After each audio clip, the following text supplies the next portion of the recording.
En principio, bueno, también esta semana se dio la media sanción de la ley de etiquetado frontal.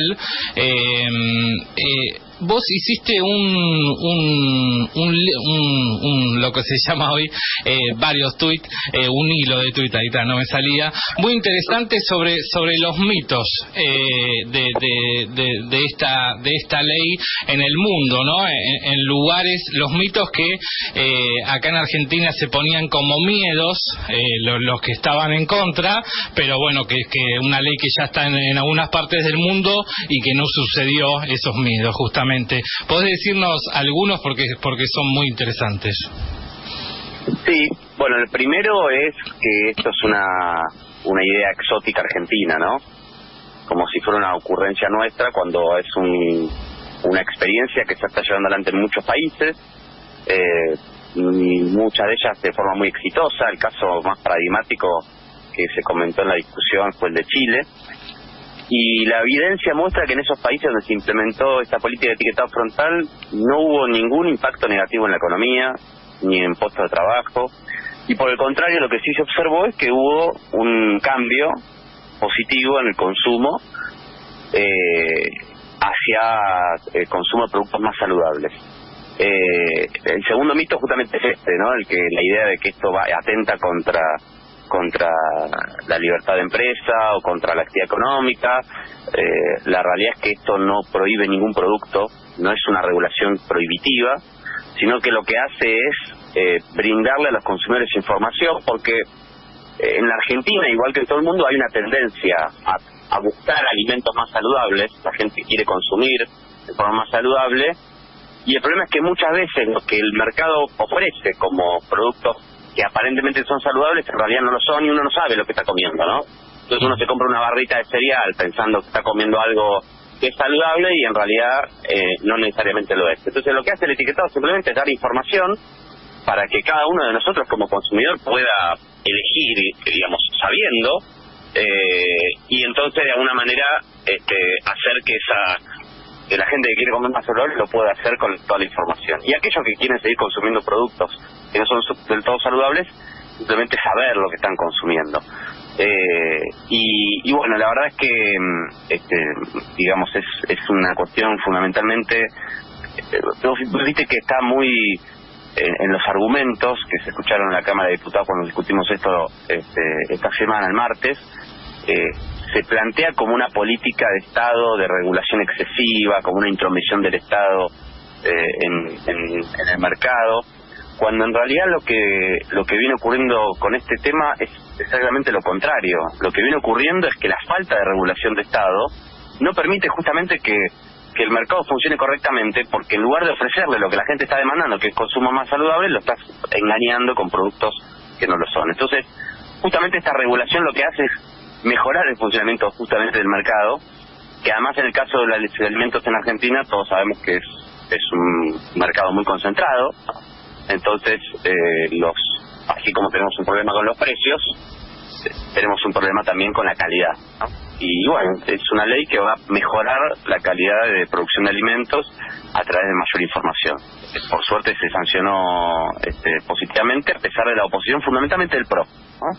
Que fueron, si vos mirás quiénes votaron en contra, fundamentalmente son el bloque del PRO, y en particular todos los diputados del PRO de la Ciudad de Buenos Aires, lo cual me llama poderosamente la atención, porque Larreta y el PRO de la Ciudad de Buenos Aires muchas veces la juega de una derecha progresista o que atiende a estas cuestiones. Sí. Y acá se vio muy claramente que no, digamos, ¿no? Que defendieron el interés corporativo de la industria alimenticia y rechazaron en bloque el etiquetado frontal. Habló de los monopolios esta semana Larreta también, justamente. Sí, lo cual llama la atención, digamos, ¿no? Yo honestamente lo interpreto como una manera de responder a lo que el gobierno viene haciendo, que evidentemente en un sector amplio de la población es visto como una medida positiva. Me refiero al tema del congelamiento de precios. El macrismo venía con el discurso de que la inflación es resultado exclusivamente de la emisión monetaria que se usa para financiar el gasto público, y de repente sale Larreta con este discurso diciendo, bueno, también hay un problema de monopolios, justo en el contexto en el que el gobierno viene, digamos, adoptó una política más fuerte o más firme, si querés, desde la Secretaría de Comercio. Entonces me parece que es más una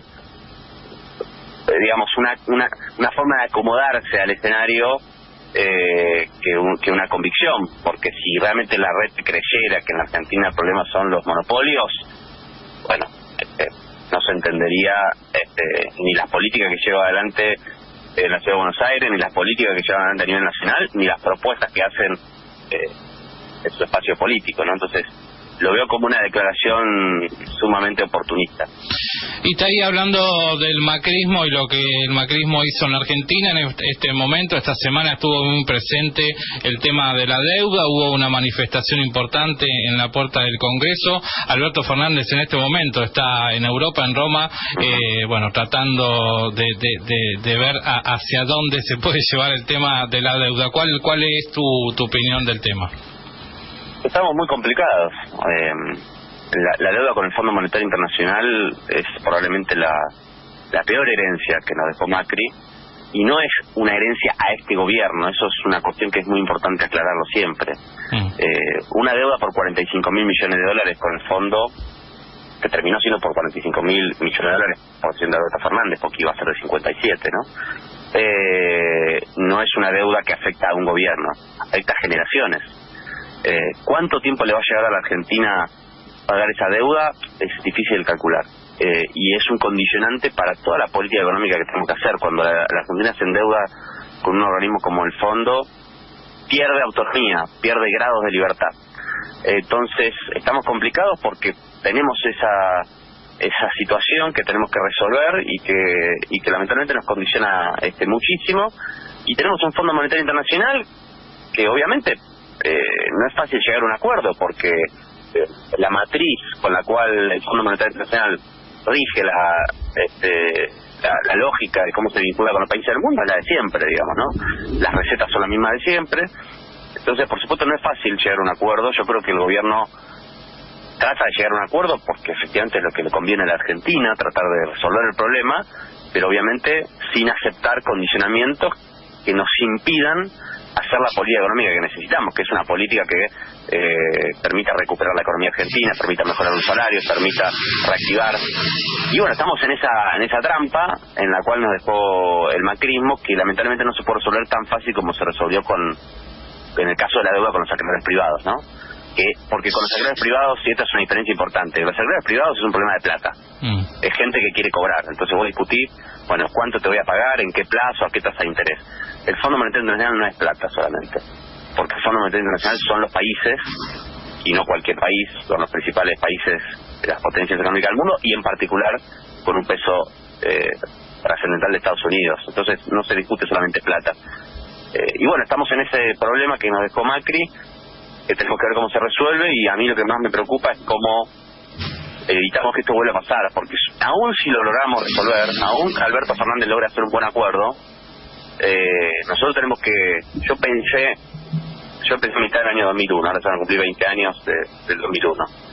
Yo pensé que había un consenso en la sociedad argentina de que el Fondo Monetario Internacional era mejor no tenerlo adentro, ¿no? Y Macri lo volvió a traer. Nosotros se lo había sacado encima Néstor Kirchner allá en el 2005, y Macri lo volvió a traer. Bueno, tenemos que construir de vuelta ese consenso, porque aún si Alberto Fernández logra resolver el problema, si en 10 años o en 15 años otro gobierno lo vuelve a traer, bueno, estamos condenados a estar siempre en esta situación, ¿no? Entonces, a mí me preocupa también hacia adelante cómo realmente no volvemos a tropezar con esta piedra de la deuda externa, y en particular de la deuda con estos organismos. Itaí, buenos días, Tomás García te saluda, ¿cómo andas? ¿Qué tal?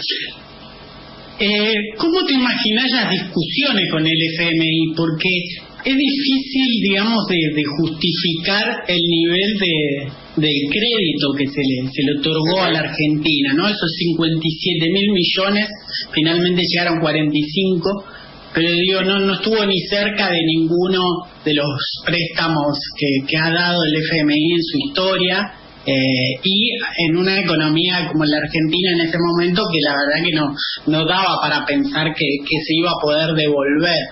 digamos, eso. ¿Vos cómo imaginás esa discusión y hasta dónde uno le puede poner eso como argumento para tener fortaleza en la negociación?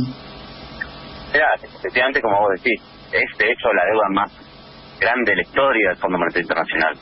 La Argentina es el principal deudor del fondo. O sea, lo que se hizo fue sin precedentes.